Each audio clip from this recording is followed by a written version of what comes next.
नमस्कार। न्यूज़ डंका में आप सभी का स्वागत है। मैं महेश विचारे। दोस्तों, हाल ही में जब मुंबई में अंबानी परिवार की एक शादी थी, मुकेश अंबानी के बेटे अनंत अंबानी की, उस वक्त बहुत सारे सेलिब्रिटीज़ को बुलाया गया था। उसमें शंकराचार्य भी शामिल हुए थे, अभी मुक्तेश्वरानंद सरस्वती, और तभी उन्होंने कुछ विवादास्पद बयान भी किए थे। उद्धव ठाकरे के घर पे भी वो गए थे, वहाँ पे पूजा की गई, पाद्य पूजन भी हुआ, और तभी उन्होंने उद्धव ठाकरे के बारे में एक बयान किया था। उसी तरह से उन्होंने एक बयान किया था वो केदारनाथ के बारे में, कि केदारनाथ का लगभग 228 किलो सोना गायब हो चुका है। और फिर पूरे देश भर में चर्चा शुरू हो गई। आजकल यही हो रहा है कि कोई भी कुछ आरोप कर देता है, कोई कुछ बयान कर देता है, और वो बयान अगर सत्ताधारी पार्टी के लिए मुश्किल पैदा कर सकता है तो तुरंत वो देश भर में फैल जाता है। जैसे कि हम लोग देखते हैं कि संजय राउत, उद्धव ठाकरे गुट के जो सांसद हैं, वो सुबह उठकर जो भी आरोप करना शुरू कर देते हैं, वो आरोप तुरंत महाराष्ट्र में फैल जाते हैं और उसकी चर्चा होने लगती है। स्वाभाविक है कि मीडिया भी वही चाहती है कि संजय राउत कुछ तो आरोप करे, कुछ बयान कर दे, कुछ सनसनी फैला दे, ताकि हम लोगों को एक न्यूज़ मिल जाए और एक दिन दो दिन के लिए वो न्यूज़ चलाई जा सके, दूसरों पर आरोप किए जा सके। इसके लिए वो अच्छा होता है, और इसीलिए संजय राउत जो भी सुबह कहते हैं वो सच मानकर सभी मीडिया जो है उसके ऊपर चर्चा करती है। उसी तरह से शंकराचार्य ने जो भी बयान किया उसमें सचमुच तथ्य था, कुछ तर्क था, उसमें क्या सच्चाई थी, ये किसी ने भी जानने की कोशिश नहीं की। उन्होंने आरोप कर दिया, और उससे पहले उन्होंने उद्धव ठाकरे के बारे में कहा, तो उनके जो आरोप है वही सच मानकर पूरे देश भर में उसकी चर्चा होने लगी। उद्धव ठाकरे का विश्वासघात हुआ है, उद्धव ठाकरे को अगर फिर से मुख्यमंत्री बनाया गया तो ही महाराष्ट्र में जो दुख फैला है, लोग जो दुखी हैं, ये दुख कम करने के लिए उद्धव ठाकरे को फिर से मुख्यमंत्री बनाना चाहिए, ये उन्होंने कहा। तो ये तुरंत फैल गया महाराष्ट्र में। देखिए, शंकराचार्य कह रहे हैं कि उद्धव ठाकरे का विश्वासघात हो गया। वही उसी तरह से केदारनाथ का 228 किलो सोना गायब हो चुका है, ये इसी तरह का एक आरोप हो गया। उसकी ना ही किसी ने सच्चाई जानने की कोशिश की, ना ही उसमें क्या कुछ तथ्य है ये जानने की कोशिश की। सभी लोग आरोप करना शुरू कर दिए। ये मौका मिल गया फिर इंडिया आघाड़ी के सदस्यों को, या महाराष्ट्र में महाविकास आघाड़ी के सदस्यों को। कुछ संजय राउत ने भी इसके बारे में टीका टिप्पणी की। तो ये क्यों हुआ? सिर्फ एक आरोप के वजह से।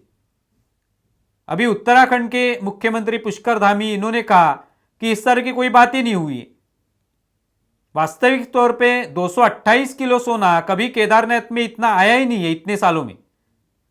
तो अभी अचानक इतना गायब कैसे हो गया?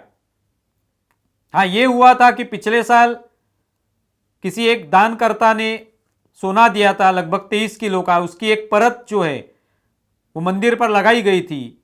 उसके बारे में कुछ आरोप हुए थे कि उसका रूपांतरण तांबा में हुआ था, ये आरोप हुए थे। लेकिन उसके बारे में भी किसी ने भी पुलिस में शिकायत नहीं की। उसी तरह से शंकराचार्य ने जो आरोप किए हैं 228 किलो सोना गायब हो गया, उसकी भी कहीं पे शिकायत नहीं हुई। तो अगर बिना शिकायत किए कोई भी किसी के ऊपर आरोप जड़ देगा तो किस तरह से वो सच माना जाएगा? इसके बारे में सोचना चाहिए हम लोगों ने।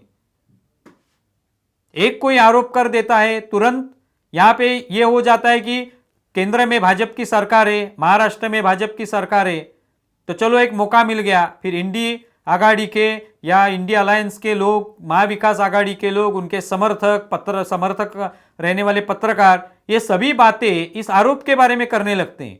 कोई भी उसमें सच्चाई कितनी है, क्या उसके बारे में किसी ने शिकायत की है, क्या कोई इसके लिए कोर्ट में गया है, ये जानने की कोशिश भी नहीं करता।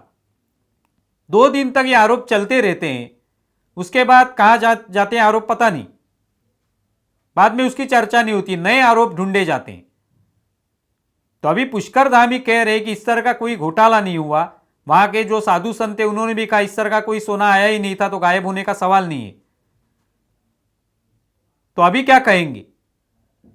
अगर उसकी इतना सोना अगर गायब हुआ है तो उसकी शिकायत करनी चाहिए। शंकराचार्य को किसी ने बताया है ये कितना सोना गायब हो गया है, तो उसने शिकायत तो करनी चाहिए। अगर कोई शिकायत नहीं करता तो महज ये सिर्फ आरोप बन जाता है।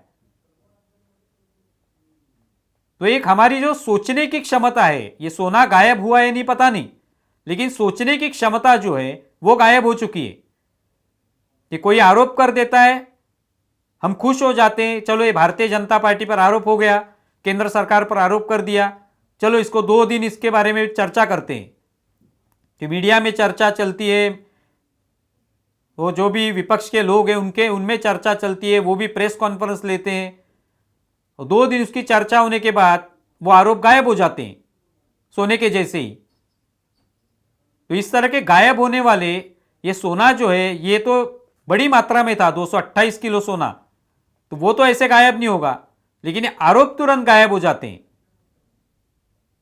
तो इसका कारण है कि सोचने की क्षमता गायब हो चुकी है, आम आदमी की भी, और जो विपक्ष में है, जो इस तरह के बेबुनियादी आरोप करते हैं, इनकी भी सोचने की क्षमता जो है गायब हो चुकी है। आप इसके बारे में क्या सोचते हैं जरूर बताएं। हमारा ये वीडियो ज्यादा से ज्यादा शेयर करें और हमारा YouTube चैनल सब्सक्राइब करें। धन्यवाद।